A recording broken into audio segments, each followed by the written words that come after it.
So guys, for the first method, you want to go to search and type in device manager. Click on it. You want to find the device or the driver that you're having a problem with.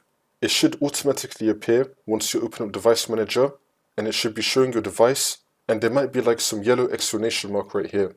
So once you find your device, you want to right click on it, and then click on update driver, and then click on search automatically for drivers.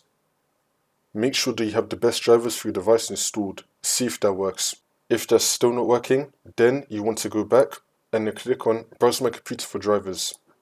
And then click on let me pick from a list. Once this comes up, you want to find the driver that's most applicable to your device. Here's my one right here, it has the same name. I'm going to click on it and then click on next. It's then going to start installing. Once it's been installed, see if that works. You could also uninstall your driver and then reinstall it again. To do that, just right click on your device and then click on uninstall device and then click on uninstall. Then you want to click on action on the top and then click on scan for hardware changes. It should then reappear again. See if that works. For the next method, go to search and type in check for updates. Click on it. Once you're on this, click on check for updates. Make sure that your computer is fully up to date. You can also scroll down and then click on advanced options and then click on optional updates.